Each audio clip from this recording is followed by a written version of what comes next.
अस्सलामुअलैकुम dear students. आज के इस लेक्चर में हम FSc physics part 2 chapter number 14 article 14.10 galvanometer इसको डिस्कस करेंगे।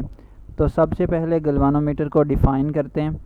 Galvanometer is an electrical instrument used for the detection of electric current, यानी ऐसा इलेक्ट्रिकल इंस्ट्रूमेंट जिसको यूज़ करते हुए हम इलेक्ट्रिक करंट को डिटेक्ट कर सकते हैं, इसको हम गलवानोमीटर बोलते हैं। गैल्वानोमीटर का प्रिंसिपल डिस्कस करने से पहले हम लास्ट आर्टिकल को थोड़ा सा रिवाइज कर लेते हैं।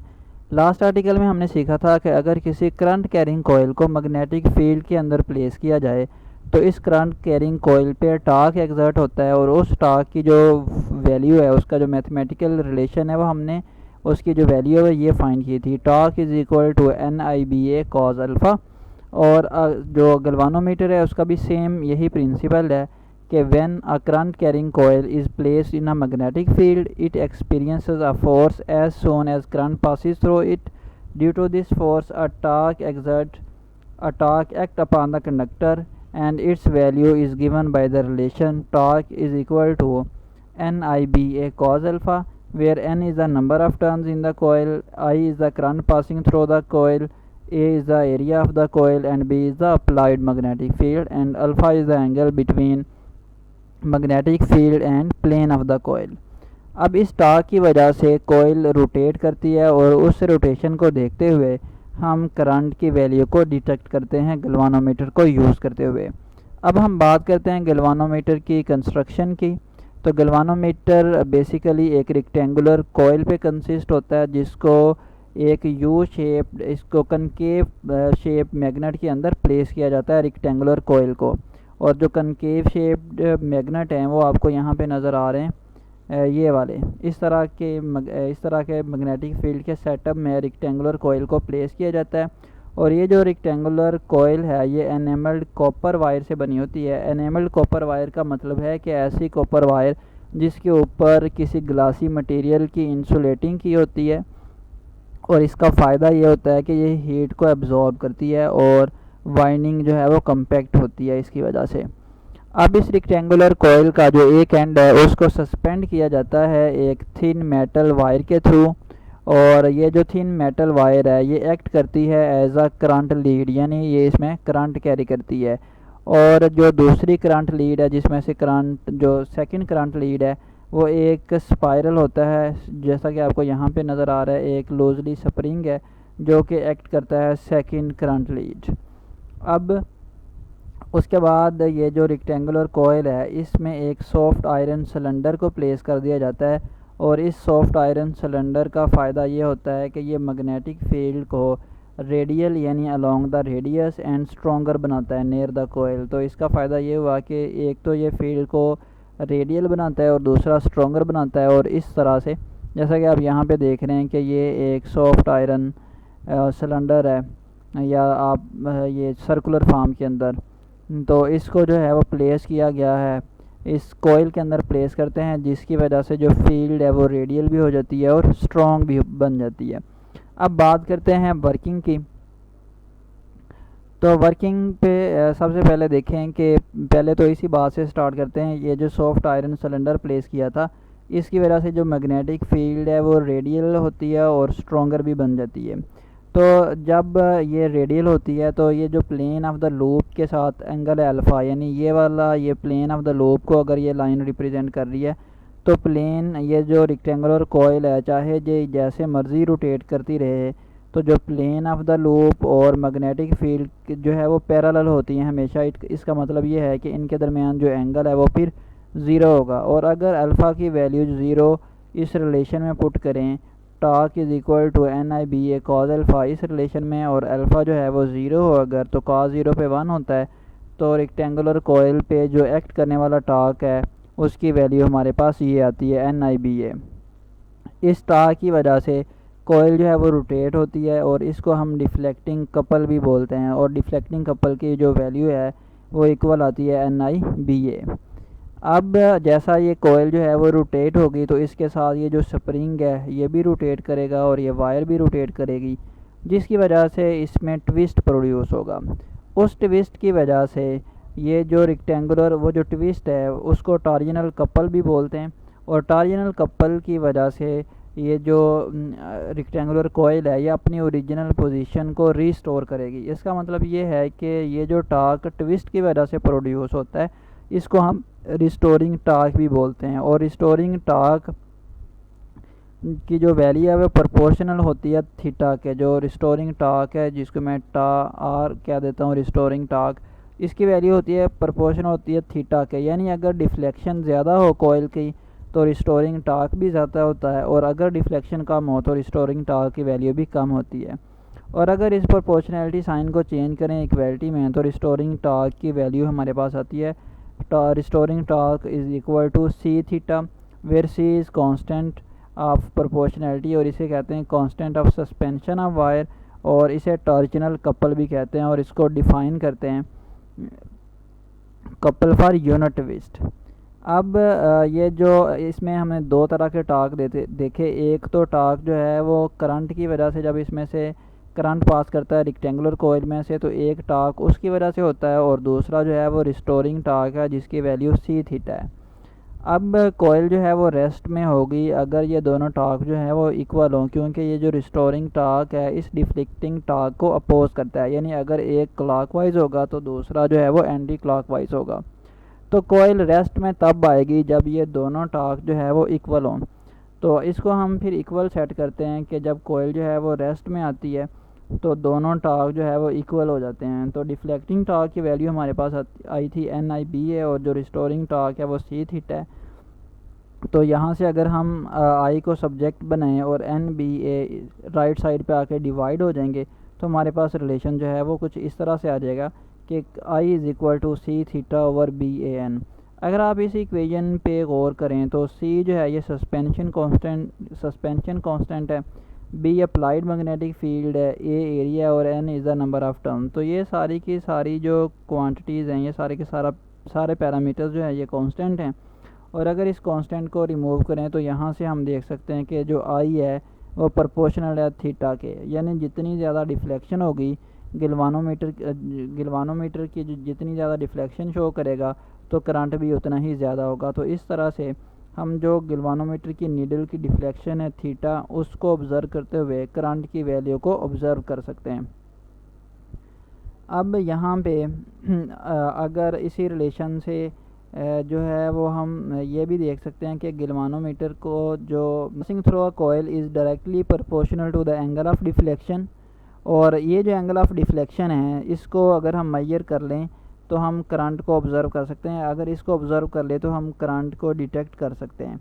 अब ये जो एंगल है डिफ्लेक्शन एंगल, इसको किस तरह से ऑब्ज़र्व करते हैं, इसके लिए हमारे पास दो मेथड हैं। जो फर्स्ट मेथड है वो है लैंप स्केल अरेंजमेंट। इस मेथड में गिलवानोमीटर की जो जिस वायर से गिलवानोमीटर की कोयल को सस्पेंड किया जाता है उसके साथ एक स्मॉल मिरर, ये जो आपको नज़र आ रहा है, इसको अटैच कर दिया जाता है, और 1 मीटर के डिस्टेंस पे लैंप स्केल अरेंजमेंट होती है। लैंप स्केल अरेंजमेंट क्या है कि एक लैंप है और दूसरा स्केल है। तो इस लैंप में से लाइट जो है वो फॉल करती है मिरर के ऊपर, और मिरर जब ये कोयल रोटेट करती है डिफ्लेक्टिंग कपल की वजह से तो मिरर भी साथ रोटेट करता है, और मिरर के रिफ्लेक्शन के बाद लाइट जो है वो इस स्केल पे पड़ती है। अब जैसे जैसे मिरर रोटेट करेगा लाइट की जो रिफ्लेक्शन है जो इस पे स्पॉट है वो भी इसके साथ साथ इस पे जो है वो मूव करेगा। तो इसको देखते हुए हम इस स्केल से जो थीटा है उसकी वैल्यू को ऑब्ज़र्व कर सकते हैं, और एज अ रिज़ल्ट हम करंट की वैल्यू को भी ऑब्ज़र्व कर लेते हैं। अब ये जो स्केल है इसके बारे में थोड़ा सा बता दूं कि ये ट्रांसलूसेंट मटेरियल से बना होता है। ट्रांसलूसेंट मटेरियल मीन के ऐसे मटेरियल जो कि पार्शली ट्रांसपेरेंट होता है, कि कुछ लाइट को अलाउ करता है और कुछ कि वो इसमें से पास कर सके। उसका फ़ायदा ये होता है कि अगर आप इसकी अपोजिट साइड पे हैं फिर भी आप जो स्पॉट है उसको देख सकते हैं, और जो एंगल थीटा है उसकी वैल्यू को ऑब्ज़र्व कर सकते हैं। दूसरा मेथड है एंगल थीटा को ऑब्ज़र्व करने के लिए जो हमारे पास गिलवानोमीटर होता है वो होता है पिवटेड टाइप गिलवानोमीटर। ये जो पिवटेड टाइप गिलवानोमीटर होता है इसमें जो रेक्टेंगुलर कोयल है इसको वायर और स्पाइरल से सस्पेंड नहीं किया जाता बल्कि दो जीवल बेयरिंग यूज़ करते हैं। ये जो जीवल बेयरिंग्स होते हैं ये 1704 में इन्वेंट हुए, और इनिशियली ये वॉचेस के अंदर यूज़ होते थे, घड़ियों के अंदर।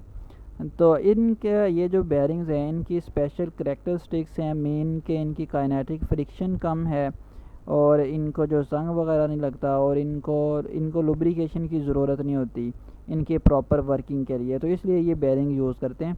और इनमें जो स्प्रिंग होते हैं वो रिस्टोरिंग टार्क प्रोड्यूस करते हैं और एक लाइट नीडल जो है वो इस कोयल के ये जो राड नज़र आ रहा है इसके साथ अटैच होती है।